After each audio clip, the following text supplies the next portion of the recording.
We acknowledge the traditional owners of country throughout Australia and recognise their continuing connection to land, waters and culture. We pay our respects to their elders past, present and emerging.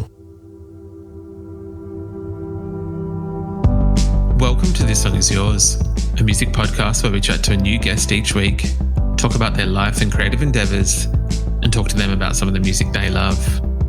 Our show works by chatting to our guests about music, but also getting them to make you a playlist of the songs they love. You can find a link to our playlist in the show notes. Welcome to episode 84. I'm your host, Simon Fink. Our guest today is Thomas Porter. The Australian musician and producer has had a hell of a year, signing to Due Process and releasing his debut single, Tired. In today's episode, we're talking with Thomas about making music for rom-coms, producing from your bedroom, and Adam Sandler's best work. Here we go. Our guest today is an emerging singer-songwriter and producer from Sydney, Australia. He's been writing and producing from his bedroom for years and released his debut single, Tired, earlier this year. Please welcome to This Song Is Yours, Thomas Porter. Good morning, sir. How are we? Good morning. I'm okay. Just working through a uni assignment, and this is my break today. And so just getting through that. I'm somewhat glad that we're able to help you with a break, but also I feel bad that you're spending your break talking to us, so I appreciate the time. Oh, look, any opportunity to talk about music, anything at all, I will take gladly. What are you studying music at uni? No, I'm doing digital marketing and philosophy, so not related to music at all. Yeah, right. That's not what I thought you were going to say, but that's kind of cool. How are you finding it? How many years in? I'm 2 years in now. It's fine. Like, I'm very lucky that I'm able to balance like music and uni and having a job at all, because I know a lot of people aren't able to. So the fact that I'm able to kind of like dip in and out of everything at my own pleasing is really, really nice, and it's helped me manage everything so much. Yeah, of course. Congratulations. It's been a bit of a year for you in relation to music. Thank you. We had, I think it was about 3 months or so now, Tired, the first debut single from yourself. Yeah, congratulations. Thank you, man. Thank you. It's nice to have music out. It's been a long time coming.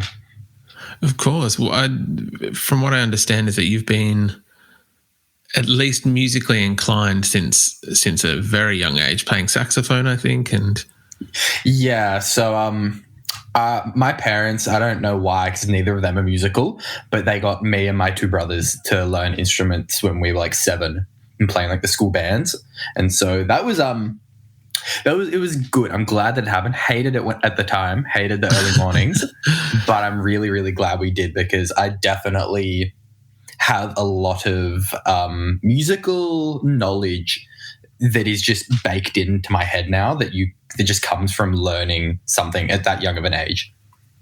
Yeah, of course. Are your brothers still musically? No, not even a little bit. Like, we all learned it from age like 7 till 16, and my parents were like, when you're 16, you can quit if you want. And I took up like writing and producing when I was like 15. And so like there was that little overlap where I was like, oh my God, this is so useful suddenly for something I really enjoy. Yeah, of course. What was the because you're a songwriter, artist, performer, producer as well, bit of like a multi-hyphenate. What was it at that age that kind of drew you to the production side of everything? So I wish it was deeper, but I always wanted to be in a band, but I was I'm still annoying, but I was a really annoying kid. So I was like, all right, how do I do this without needing other people? And I kind of got into electronic music at like 14, and I was like, oh my God, these people are doing all of this by themselves. And yeah, and then I think I found out that just coincidentally, the high school I went to, Flume, went to for a few years. Oh yeah. And like there's actually like a really bizarrely rich like music history at the school at the moment. Like Seaforth, if you've heard of that band. Yeah. They went there. A few of the Ocean Alley boys went there. What's going on with this high school? Oh, look, I think it's just a coincidence. Like Will Singe, if you've heard of him, like big YouTuber guy, went there. And so like there was this big musical like culture there, which was bizarre because they didn't push it at all, but just a lot of successful people have come out of it.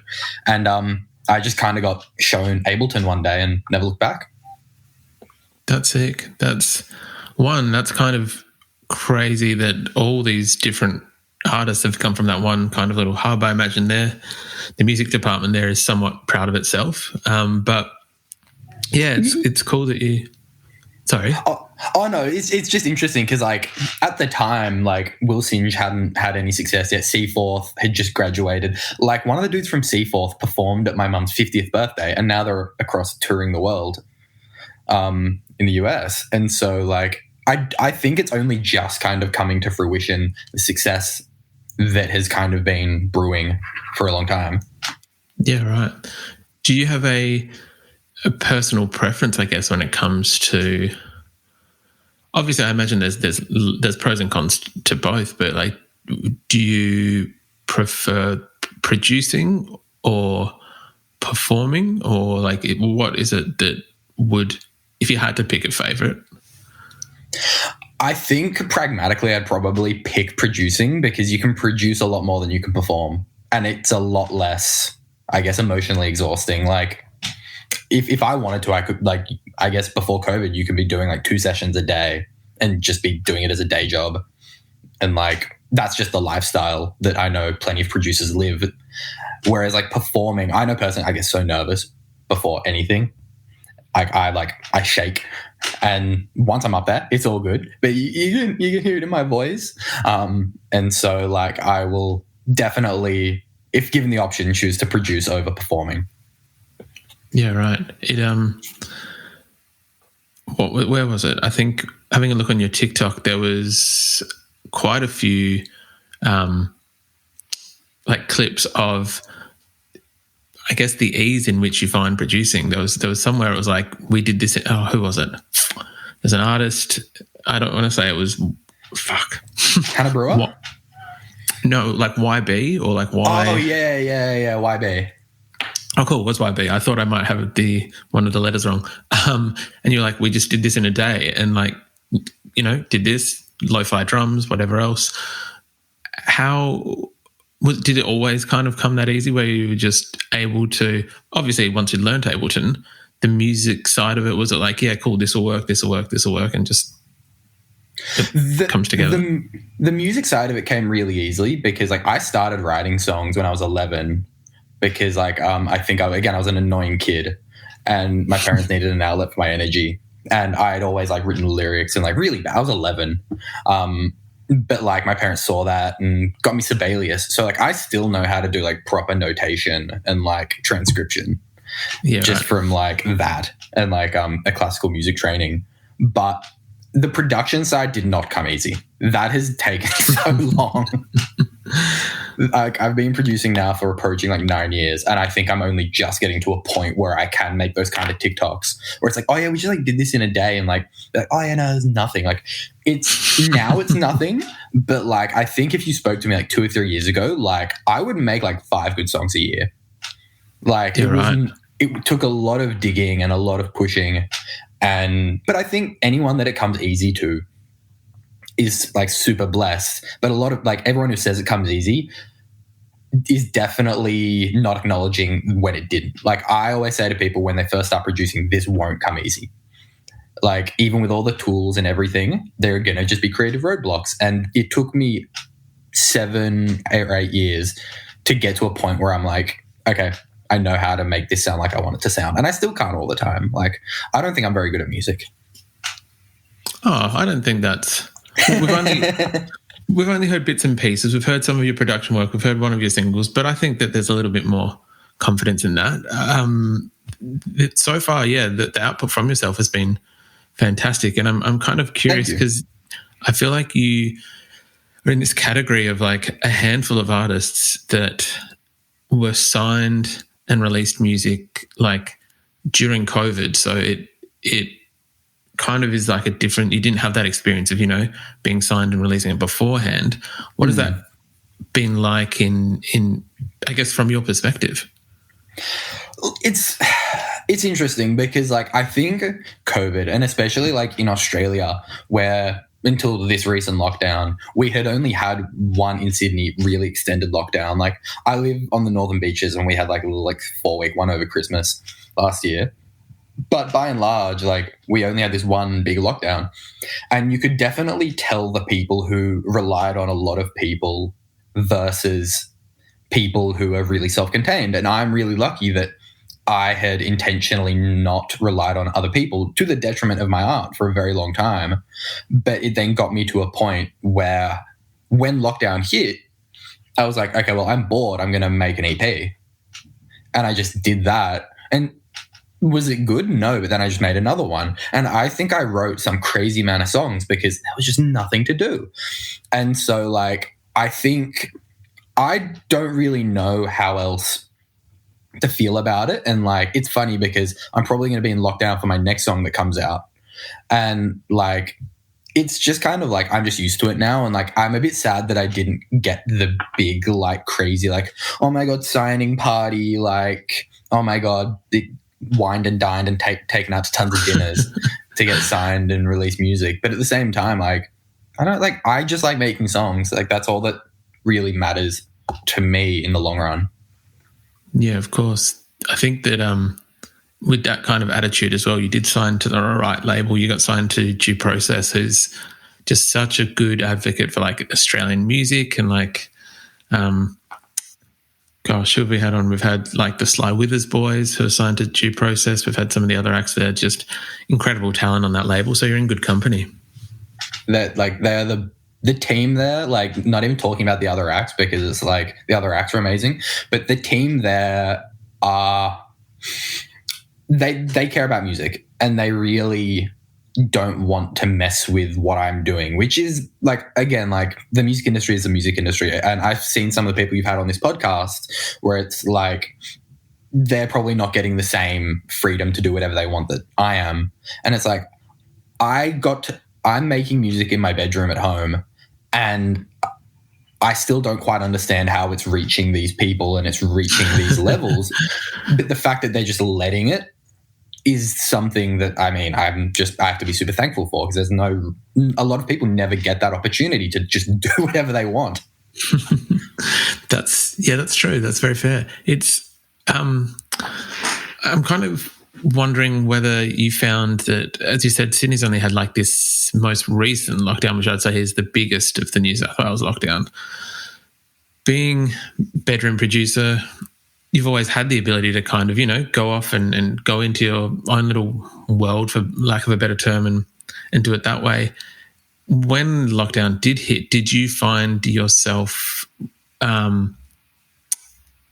being able to be creative while you're kind of like confined, or was it, I guess like a lot of people that we did speak to initially thought, great, time to myself, I can write, I can produce, I can create. And then some found that the pressure of that was just too much almost.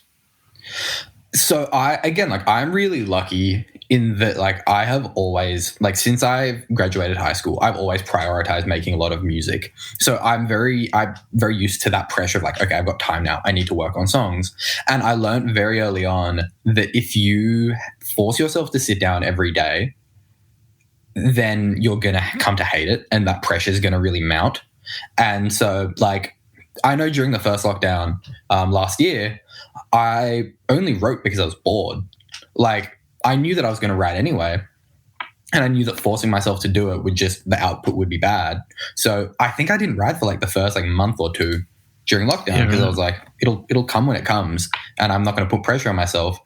And then I think I'd been watching a lot of rom-coms, and I was like, I want to make music that sounds like a rom-com. And I did that. And it was just like, and it came from that. And so this is kind of the same thing where it's like this lockdown, I haven't been doing that much original material, but just recently in the last week, I've been really inspired to do some stuff that I'd not tried before. And suddenly a lot of these roadblocks that I've been having that I like in the past might have like got me down, I've ignored. And now that they're coming down, I'm like, oh, fuck yeah. Like, I want to keep writing and I want to keep doing stuff. We have been speaking to a few people recently who have found that, for lack of a better term, that if you're able to kind of like undress and redress a song a different way, that it can help in working out where it fits into your catalog or where it fits in terms of what you want to do with it. Do you find that that process, I guess, has to be used a lot, or is it more, I guess, in terms of success rate when you're writing, how many times is it kind of what you're thinking out of the box, or how many times do you have to go back and rethink and rejig? So, like, it's interesting because I'm a big believer in, like, you spend an hour on an idea, but even if it sucks, you spend an hour on it, and if it's not good, just throw it away. Save it, but just leave it. Because I'm not a big fan of redressing ideas. I think that an idea works or it doesn't. And so, like, a lot of the songs I've ever done, I rarely go back and do new versions. But what I do find is that you have to push through that first hour, because often when people are like, oh, I want to go back and redress it, it's more so they haven't spent long enough on the idea in the first place. And if they kept pushing, they would have gotten to that point anyway, I found. Yeah, okay. I can respect that. I definitely understand that. Like, I feel like the best example of it is like Tired. That started out as like, I think it was like a 75 BPM, like jam, jam. And I ended up being like, this needs more energy. I was like going back and forth. It sounded like a trap beat. And I eventually, just after spending like an hour or two on it, I pitched up everything and I sped it up and it got to that like 100 BPM range. I'm like, oh, okay, this is what it's meant to be. And like, I find that the music informs the idea, not the other way around. Yeah, definitely. With Tide being out, and I know that you just mentioned it's possible that the next single will be as well. Obviously, without giving too much away, can we expect some more music from you within the next few months, but by the end of 2021? Very much so, very much so. I'm very lucky that the only thing that I have, and I think the only reason I have had any attention placed on me music, is because I write a lot. And when you write a lot, you finish a lot. When you finish a lot, people want to release those songs. And by people, I mean myself. And so, I've got tons of music, so much music. That's very exciting, very exciting. Can we also expect once borders are lifted and everything, the restrictions are kind of, on their way, will we see a live show, a Thomas Porter live show at some point? I hope so. Like, I haven't done anything yet, partly because like we released this first single and then like 3 weeks later we went into a lockdown. Yeah. And so like it would kind of like the opportunity to do anything was kind of destroyed. But I want a live show to be something worth going to. I think I've been to too many live shows that are just like, oh yeah, we're in the Oxford Arts side room or something, and it's just someone with their guitar and someone else, and it's fine, but I don't want to be fine. I want to do something that people are going to remember. And so I'd rather really take my time with that and really put together something I'm so proud of, and like just do something that hasn't been done in a bedroom pop space or like in a space that I'm existing in, rather than just like, all right, fuck it, let's just go on a tour so we can just get my name on posters. I feel like with bedroom pop producers, it is you're kind of in a bit of a blessed position, because you really could, do the laptop, do the one-man show where you're able to kind of do a lot of it yourself, or you could have a full band, or even like the combination, like mix and match. Like, I completely agree. And I think, look, the end goal is a full band. The end goal is something that is like a show that like is not just like a bedroom pop show, but it's just a show. But like, I think in the meantime, it's definitely about, okay, taking the elements that I have, where it's like, okay, I've got a lot of uke, I've got guitar, and I've got MIDI drums. And how do we make that into something more interesting? Because I'm not a band. I'm not the songs I've written for a band. So that's the limitation. And how can we turn that limitation into something that makes it cooler? Yeah. Yeah, 100%. Tom, usually we would ask our guests what they're currently listening to, and I will get to that in a second. Beforehand, I do want to touch on, because in my research, one thing that I found that obviously Tide is mentioned a lot, your classical training is mentioned a lot, and a gentleman by the name of Adam Sandler came up quite a lot as well. So I thought, before I ask what you're currently listening to or what you like, all that kind of stuff, what is your favorite Adam Sandler movie, and why is he? I guess why did he come up so often in my research? Okay, so my favorite Adam Sandler movie would probably have to be Uncut Gems, because just amazing film. But the reason I love that man so much is because he just does not give a fuck. Like, he could be doing some of the best fucking comedies, the best like dramatic acting in Hollywood. Like, Funny People, amazing film. Great movie. That and amazingly acted by him. But instead, he just doesn't want to. And I love that. I love that he makes Hubie Halloween, gets that bag, and is just doing his own thing. And it's like, you know what? If I'm not going to get a fucking Oscar? If I'm not going to get an Oscar for Uncut Gems, then you can all sit through Hubie Halloween. That's the punishment. And I watched that film with one of my friends. We were both hammered. And I have never laughed so hard, because once you're in on the joke, once you know that he can do better and he's choosing not to, it just becomes hilarious. Like, it just becomes so great. I feel like it. One, I love that you reference that movie, but two, it frames it totally differently. Once you understand what's actually going on, it kind of puts it in a whole new light. Oh, 100%. And like, look, people can be like, oh, he makes awful movies. Like, man is the highest grossing actor in the last 20 years or something. Like, you look at, like, looking at the numbers he pulls, you know what? You can say the films are bad, but he's doing whatever the fuck he wants. He's putting his friends on. He's setting up his family for life. And then he's proving that he can make this amazing art with, like, some of these amazing dramatic roles that he's done all throughout his career, like The Wedding Singer. Like, he has done shit that is really, really good. And people just want to act like, oh, well, just because he's making some fun shit for kids, that he's not a legitimate actor. I'm like, fuck that. Like, that I feel like it's just a bedroom pop mindset where it's like, something doesn't have to be high art to be fucking dope. Yeah. Yeah, I'd agree with that. That's sick. I will now ask, what are you currently listening to, and what is it that's getting a bit of a spin on your record player? All right, I'm pulling up my Spotify right now. So, I don't listen to that much music. I listen to a very small amount of music in terms of like what I'm actually listening to. I've had the same playlist since, when did this go back to? 2018 on Spotify, and it's got about 275 songs. So like, and that's all I listen to. I'll listen to a few new albums here and there that like are popular, but I look at it like, and this is going to sound really pretentious, but have you seen Ratatouille? Yes, not in a while, but yes. So there's a scene there that is by the critic, which is, if I don't love it, I don't swallow it. That's how I feel about music. I'll give everything a chance and I'll listen to everything once. I can respect that. Yeah. But I want stuff that really inspires me, and I love going back to stuff that really inspires me. But that said, all this said, recent addition, a bunch of songs off 808s and Heartbreaks by Kanye. Revisited that. Paranoid and RoboCop. Best songs on that album. No. Underrated. Solid.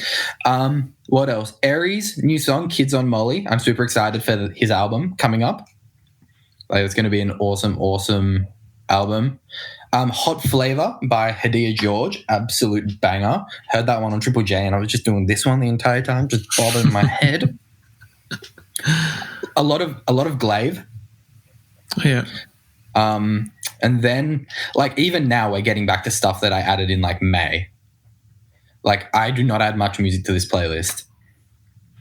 And this is all I listen to. Yeah, that's about it. Like, the new Donda album's amazing as well. Like, Kanye again. Like, but again, that's the entire body of work. I'm trying to think if there's one song that I'm like have to listen to. to like get where I am at the moment. I feel like Galimatias, Shy Dancer. It's a bit of an older song. It's from last year, but it's just Galimatias is like top 5 producers in the world for me. It's just next level producer. Sick. That's what I'm listening to. That's very cool. I'd be very curious, very quickly, get your opinion from the production side, from the producer brain of yourself, what you thought of the Donda production, because everyone was talking about the production of that as well. I love it. I think that like I love Kanye. Just like everything he does, like regardless of him as a person and like the stuff with like Marilyn Manson and DaBaby. Well, not a huge fan of that. But musically, it's just such a good album. And I do get frustrated when people talk about like, ooh, the mix and the vocals sound weird. It's like, he's at a level, I think, of like just ability where anything that happens in these albums is completely intentional. There are no accidents. There's no like, oh my God, the vocals are mixed weird here. That's how he wants it to sound. And I think when I wrapped my head around that as a producer, I was like, oh my God, anything works. Like it's suddenly there are no rules anymore once you realize it just has to sound like you want it to sound. And that's how I feel about this album. Yeah, I would agree with that. I think that's pretty much spot on. Yeah. Thomas, thank you very much for coming on the pod today, mate. I do appreciate it. Congratulations again on Tired, and we look forward to the future single coming out. Thank you very much. Follow me on social media if you're listening to this. Thomas Porter Feels Great everywhere. But yeah, thank you so much for having me. Like, I love talking about music. Of course. I'll make sure we put all the social tags in the show notes so that it's people can literally stop listening now and then hit those socials. That's amazing, man. Thank you.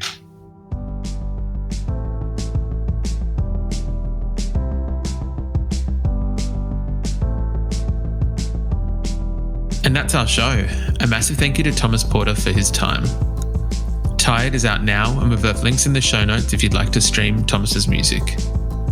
We also want to give a huge shout out to Sarah at Due Process for helping out with today's interview. You can find a link to our Spotify playlist in the show notes, where you'll be able to listen to all of our guests' picks. If you like this show, please subscribe wherever you get your pods and stay up to date when new episodes are released. We release new shows each Thursday and Friday morning, with guest playlists streaming on Spotify at the same time. You can follow the playlist profile on Spotify. You can follow us on Instagram, Facebook, and TikTok. Until next week, cheers.